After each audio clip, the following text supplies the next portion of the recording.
Okay, तो अब start करते हैं chapter number 9, that is the anti virals. ठीक है, तो इस वीडियो में हम डिस्कस करेंगे तो रिस्पायरेटरी वायरल इन्फेक्शंस। ठीक, तो अब जो है ना हम ड्रग डिस्कस करते हैं, chemotherapy for the infectious viruses. ठीक है, जो कि रिस्पायरेटरी इन्फेक्शंस कॉज करेंगे। फर्स्ट ड्रग है जो है न्यूरोमिनेडेज इनहिबिटर्स। ठीक है, इससे ही पता चल रहा है कि ये क्या है, न्यूरोमिनेडेज एंजाइम को इनहिबिट करेंगे। अब न्यूरोमिनेडेज एंजाइम क्या है, क्या काम है इसका और किन वायरसेस में है, वो डिस्कस करते हैं। ठीक है, ओके, तो फर्स्ट है ऑर्थो मैक्सो वायरसेस। ठीक है, दिस हैव न्यूरोमिनेडेज एंजाइम। ठीक है, ये इन्फेक्शंस कौन से कॉज करते हैं, इन्फ्लुएंजा। ठीक है, क्लियर। तो अब इसका लाइफ साइकिल हम डिस्कस करते हैं थोड़ा सा, फिर उसमें ही मैकेनिज्म ऑफ एक्शन ही क्लियर हो जाएगा। ठीक है, तो mechanism of action plus life cycle. Okay, तो ये neuraminidase enzyme sorry the orthomyxo virus है। ठीक है, उसके पास ये एंजाइम है न्यूरोमिनेडेज। ठीक है, क्या फंक्शन है इसका, ये जाके होस्ट के सेल मेम्ब्रेन में जाके इंसर्ट हो जाता है। फर्ज करिए ये लिपिड बाइलेयर है हमारी, ये क्या है, होस्ट सेल मेम्ब्रेन। ठीक है, यहाँ पे ये न्यूरोमिनेडेज एंजाइम इंसर्ट हो गया, तो अब इसकी वजह से ये वायरस क्या कर सकता है, अपने वायरॉन्स जो है ना रिलीज कर सकता है इनटू दिस होस्ट। ठीक है, अब वायरॉन्स क्या होते हैं, this is the complete virus that causes infections. ठीक है, अब ये इन्फेक्शंस कॉज करेगा मल्टीप्लिकेशन करके और सेल टू सेल ट्रांसफ़र करके। ठीक है, तो इसका बाद क्या है, उसके बाद सेल टू सेल ट्रांसफ़र होता रहता है और इसकी तरह ही इन्फेक्शन स्प्रेड होता रहता है हमारी बॉडी में। ठीक है, तो अब हम कौन सी जगह टारगेट करके जो है ना ये सब कुछ स्टॉप कर सकते हैं, ऑब्वियसली बाय द न्यूरोमिनेडेज एंजाइम्स। ठीक है, अब हमने टारगेट कर दिया, ये प्रोसेस स्टॉप कर दिया, तो ये न्यूरोमिनेडेज में इंसर्ट नहीं होगा। इंसर्ट नहीं हुआ तो वायरॉन्स अंदर आएंगे नहीं तो cell to cell transfer stop होंगे नहीं। ठीक है, तब यहाँ पे असल में बात आती है, ये इसका मैकेनिज्म ऑफ एक्शन भी हो गया, लाइफ साइकिल भी हो गई। ठीक है, अब इधर बात आती है रेजिस्टेंस की। क्या रेजिस्टेंस ऑफ दिस ऑर्थोमैक्सो वायरस क्या कर लेगा, ये रेजिस्टेंस पैदा कर लेगा। फ़र्ज़ करें ये जो है ना ये म्यूटेटेड न्यूरोमिनेडेज है। ठीक है, रेड ये म्यूटेटेड इंसर्ट हो गए यहाँ पे, तो अब ये न्यूरोमिनेडेज एंजाइम्स हैं, सॉरी इनहिबिटर्स हैं, ये जाके इसको डिटेक्ट कर पाएंगे, नो। ठीक है, तो ये जो है ना ये प्रोसेस स्टॉप होगा नहीं, इंसर्शन स्टॉप होंगी नहीं, वायरॉन्स अंदर जाएंगे, सेल टू सेल ट्रांसफ़र होंगी। ठीक है, ये रेजिस्टेंस हो गई to this type of drugs. लेकिन बात ये हो गई, ये रेजिस्टेंस या म्यूटेशंस जिस तरह होंगी तो उसकी वजह से क्या होगा, ये म्यूटेटेड है। ठीक है, और ये क्या है, this was the original orthomyxo virus, जिसके अंदर सिर्फ ग्रीन कलर का न्यूरोमिनेडेज है। ठीक है, तो अब ये क्या है, दिस इज़ मोर विरुलेंट। ठीक है, and this is less virulent. तो इस म्यूटेशंस की वजह से इनका अपने वायरस का फंक्शन या इन्फेक्शन कॉजिंग प्रॉपर्टी है वो भी डिक्रीज़ हो गई है। ठीक है, तो इस रेजिस्टेंस की वजह से इन्फेक्शन भी डिक्रीज़ हो गया है। ठीक है, अच्छा, तो ये बात हो गई। अब इसकी एक बात आती है इसकी एडमिनिस्ट्रेशन ऑफ दीज ड्रग्स। ठीक है, कि हम इसको एडमिनिस्टर जब डिफरेंट टाइम में होंगी ना, एक है प्रायर टू द इन्फेक्शन, मतलब कि सेल टू सेल ट्रांसफ़र करके जो प्रोसेस प्रॉपर इन्फेक्शन स्टार्ट होता है, एक प्रायर टू दैट है, एक है पोस्ट इन्फेक्शन। ठीक है, पोस्ट मतलब सेल टू सेल ट्रांसफरिंग जो है ना स्टार्ट हुई है। ठीक है, तो फर्स्ट बात क्या थी, प्रायर वाली, कि सेल टू सेल ट्रांसफ़र बहुत ज़्यादा स्टार्ट नहीं हुई, तो उसमें हम अगर देंगे तो हम जो है ना इन्फेक्शन फुली प्रिवेंट कर सकते हैं, क्योंकि इन्फेक्शन जो ज़्यादा होता है सेल टू सेल ट्रांसफ़र की वजह से होता है ना, वायरस स्प्रेड होता है हमारी फुल बॉडी में। ठीक है, तो इस वक्त अगर हम देंगे ये वाला स्टेप स्टॉप करेंगे तो इन्फेक्शन क्या हो जाएगा, स्टॉप हो गया। ठीक है, लेकिन हम अगर लेट एडमिनिस्ट्रेशन करें या जैसे कि फॉर एग्जांपल 24 टू 48 आवर्स बाद अगर हम दें, मतलब कि पोस्ट इन्फेक्शन है कि थोड़ा cell to cell transfer start हुए हैं। ठीक है, इन्फेक्शन स्टार्ट हुआ है, तो उसकी वजह से अगर जब इस बात में एडमिनिस्टर करेंगे तो उसमें सिर्फ हम इसकी इंटेंसिटी डिक्रीज़ कर सकते हैं और इसकी ड्यूरेशन, मतलब कि इन्फेक्शन कॉजिंग ड्यूरेशन डिक्रीज़ कर सकते हैं, कि फर्दर जो आगे स्प्रेड होगा वो ज़रा डिक्रीज़ हो जाएगा। ठीक है, तो ये जो है ना इसकी एडमिनिस्ट्रेशन में ये बस प्रिकॉशन टाइप हो गई ले कि मतलब कि जल्द से जल्द जो है ना एडमिनिस्ट्रेशन करनी है। ठीक होगी, तो this was one type of drug. अब जो है ना दूसरी टाइप ऑफ ड्रग डिस्कस करते हैं कि हम किस किस जगह से जो है ना हम टारगेट करके वायरसेस को स्टॉप कर सकते हैं जो कि रिस्पायरेटरी इन्फेक्शन कॉज करते हैं। ओके, तो अब बात करते हैं inhibitors of the viral uncoating. ठीक है, यहाँ पे वो वाली ड्रग्स डिस्कस करेंगे जो कि इनहिबिट कर रहे हैं वायरल की अनकोटिंग। ठीक है, तो वायरस है ये। ठीक है, ये जब अनकोट हो जाता है मतलब कि अनकवर हो जाता है। ठीक है, इस तरह फॉर एग्जांपल ले ले। ठीक है, तो ये अपना क्या करता है, अपना जीनोम रिलीज़ कर देता है इनटू द होस्ट के सेल में। ठीक है, अब यहाँ पे उसका जीनोम मल्टीप्लाई मतलब डीएनए आरएनए मल्टीप्लाई होते हैं और फिर ये होस्ट क्या हो जाएगा, रप्चर हो जाएगा और ये सारे जो है ना वायरसेस रिलीज़ हो जाएंगे जो कि री इन्फेक्ट करेंगे to other type of host cells. ठीक है, so this is the viral uncoating. ठीक है, तो हम इनहिबिट करेंगे इस वायरल अनकोटिंग को। ठीक है, और ये कैसे अनकोट होता है, क्या फैक्टर्स होते हैं, क्या प्रोसेस है, सब कुछ डिस्कस करते हैं। ठीक है, तो इसका डिस्कस करेंगे हम mechanism of action of these types of drugs and the life cycle. तो बस मैंने एक किस्म की बता भी थी, लेकिन डिटेल्ड लाइफ साइकिल कि कैसे अटैच होगा on to this host cell membrane वो भी डिस्कस करते हैं। ठीक है, ओके, तो बात यह है कि वायरस के पास एक ये वायरस है। ठीक है, इसके पास एक मेम्ब्रेन है इस ठीक है, उस मेम्ब्रेन को कहते हैं उस मेम्ब्रेन में एक प्रोटीन है that is the matrix protein M2।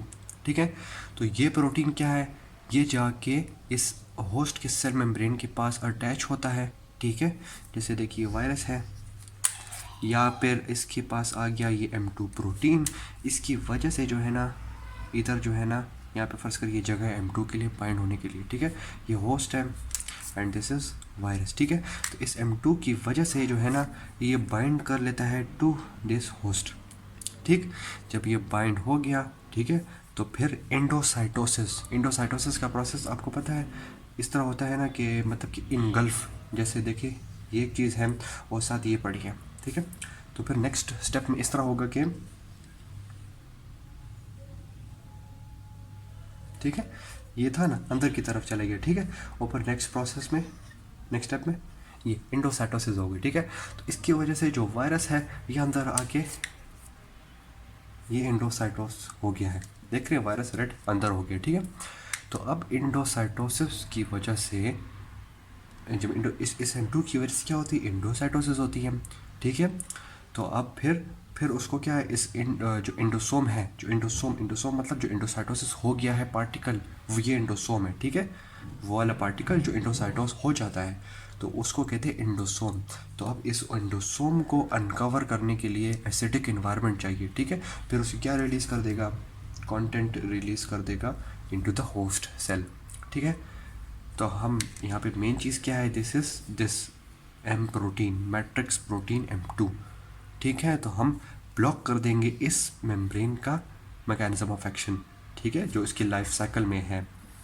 ठीक है, तो इसकी लाइफ साइकिल प्रिवेंट हो जाएगी, एंडोसाइटोसिस नहीं होगी, तो सब कुछ प्रोसेस रुक जाएंगे। तो हम टारगेट करेंगे इस M2 प्रोटीन्स को। ठीक है, इसकी वजह से कुछ होगा नहीं तो वो एसिड क्या कहते हैं वायरस अंदर होगा नहीं, तो प्रोसेस प्रिवेंट हो गया। अब यहाँ पे बात आ जाती है रेजिस्टेंस की, कि रेजिस्टेंस यहाँ पे किस तरह आ सकती है। ऑब्वियसली इस M2 प्रोटीन में ना, M2 प्रोटीन क्या है, इट इज़ प्रोटीन है, तो प्रोटीन में क्या होते हैं, अमाइनो एसिड होते हैं। ठीक है, chain of amino acid is a protein. ठीक है, तो अब फर्ज करें ये है M2 प्रोटीन द अनम्यूटेटेड फॉर्म। ठीक है, अब ये म्यूटेटेड फॉर्म इस तरह आ गई, एक अमाइनो एसिड का सीक्वेंस चेंज हो गया। ठीक है, एक अमाइनो एसिड की वजह से भी डिफरेंट हो जाता है प्रोटीन। ठीक है, तो अब M2 प्रोटीन क्या हो गया, ये डिफरेंट हो गया, तो अब these resistant M2 proteins can function. ठीक है, तो ये है the viral uncoating and drugs functioning. ठीक है, ओके, तो अब डिस्कस करते हैं रिबाविरिन जो है ना हम सिर्फ इन्फ्लुएंजा के लिए ही डिस्कस करते हैं। क्यों, एक मिनट चा ओनली ओके, तो सिर्फ इन्फ्लुएंजा के लिए क्यों करते हैं, क्योंकि हम यहाँ पे डिस्कस करेंगे अबाउट मैसेंजर RNA सिंथेसिस। ठीक है, सिर्फ इन्फ्लुएंजा एक वायरस है जो कि जो है ना ये सिंथेसिस करता है। मैं सब कुछ बातें बताता हूँ कि मेरे सिंथेसिस से क्या मतलब है। ठीक है, और जो इसके अलावा जो वायरस हैं जो कि है राइनो वायरस, ठीक है, और या फिर एंटेरो वायरस, ठीक है, और भी एग्जांपल्स हैं।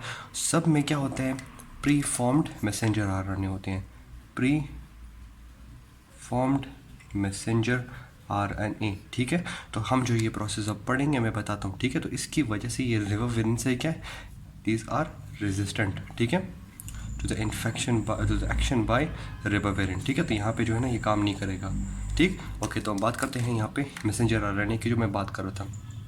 बात असल में ये है कि जब हम रिबाविरिन एडमिनिस्टर करते हैं, ये हम इसकी एडमिनिस्ट्रेशन करते हैं बाय ओरल या IV। यहाँ पे एक और बात बता देता हूँ, ओरल की बात आ ही गई है यहाँ पे। तो ओरल अगर हम फैटी फूड के साथ देंगे तो इसकी absorption by oral administration increase हो जाएगी, ठीक है। ओके, तो जब ओरल एडमिनिस्ट्रेशन कर दी जिसने हमने इसकी कर दी, तो ये कन्वर्ट हो जाते हैं इनटू इट्स 5-फॉस्फेट डेरिवेटिव, 5-फॉस्फेट डेरिवेटिव, ठीक है, मतलब पाई ग्रुप, ठीक है, पाई ग्रुप अटैच हो जाता है, ठीक है। तो इसका जो मेजर प्रोडक्ट है रिबाविरिन का फॉस्फेटेड, उसका है, कहते हैं रिबाविरिन ट्राई फॉस्फेट, ठीक है, मतलब 3 फॉस्फेट अटैच हो जाते हैं, ठीक है। तो जिस तरह एडमिनिस्टर हुई ओरली 5 पाई प्रोडक्ट्स बन जाते हैं, जिसमें मेजर प्रोडक्ट क्या है, 5 रिबाविरिन ट्राई फॉस्फेट, ठीक है। अच्छा, ये 5 का क्या मतलब, इट इज़ अ पोजिशन, ठीक है। वो पाई ग्रुप क्या है, फॉस्फेट, पाई ग्रुप, फॉस्फेट क्या है, पाई ग्रुप ही होता है, ठीक है। तो इसकी फॉस्फोराइलेशन होती है एट 5 पोजिशन। ओके, तो जब ये ट्राई फॉस्फेट बन गया है, ठीक है, तो it will inhibit the synthesis of GTP, that is guanine triphosphate, ठीक है। तो जब ये इनहिबिट हो गया तो अब ये क्या क्यों ज़रूरी है, it is useful for mRNA capping, ठीक है। इसमें क्या होता है, मतलब अगर ये एक स्ट्रेन बन गई है मैसेंजर RNA की, ठीक है, सॉरी स्ट्रेन नहीं, टेम्पलेट बन गया है मैसेंजर RNA का, ठीक है, सिंथेसिस में। यहाँ पे क्या होती है, कैप और टेल लग जाती हैं, ताकि ये क्या हो जाए, ये किस्म के टैग्स होते हैं, ये कैपिंग, ठीक है, कैप ये हो गई, वो ये टेल है। तो कैपिंग और टेल ये एक किस्म की प्रोटेक्टिव मैकेनिज़्म है, जिसमें जो है ना मतलब ये एक किस्म के टैग्स हो गए कि यार न्यूक्लियस एंजाइम होते हैं जो कि इनको क्या कहते हैं, डाइजेस्ट करते हैं, ठीक है। तो इस कैप और टेल की वजह से जो है ना वो न्यूक्लियस से वो प्रिवेंट हो जाते हैं, ठीक है। वो न्यूक्लियस है तो इसका एक्शन क्या हो जाएगा, प्रिवेंट हो जाएगा, ठीक है। तो मैसेंजर RNA जो बन रहा है वो अपना फंक्शनल रह जाएगा, ठीक हो गया। तो जब हमने रिबाविरिन दे दी तो रिबाविरिन से GTP प्रिवेंट हो गई, तो कैपिंग हो कि नहीं, जब कैपिंग प्रोसेस नहीं हो रहा तो ये कैप लगेगा नहीं, ठीक। तो ये प्रोसेस इनहिबिट हो रहा था, अब ये फंक्शनल होगा और ये क्या हो गया, ये mRNA डिस्ट्रॉय हो जाएगा, ठीक है। तो मैंने क्या कहा था, प्री फॉर्म्ड, ये वाले क्यों रेजिस्टेंट है, ये वाले सारे वायरसेस, ठीक है, क्योंकि इनमें क्या प्री फॉर्म्ड पहले से RNA पड़े हुए हैं, यहाँ पे ये सब प्रोसेस करने की ज़रूरत ही नहीं है, ठीक है। तो इसलिए जो है ना रिबाविरिन सिर्फ इन्फ्लुएंजा वायरस में देते हैं जो कि mRNA सिंथेसिस करता है इस तरह, ठीक। ओके, तो no GTP, no mRNA capping, so no mRNA, ठीक है, जो कि उसका जीनोम है for to carry out its life cycle, ठीक। तो यहाँ पे जो है ना ये वीडियो ख़त्म होती है, और इसमें जो कोई भी कन्फ्यूजन हो तो मुझे बता सकते हैं, ठीक है।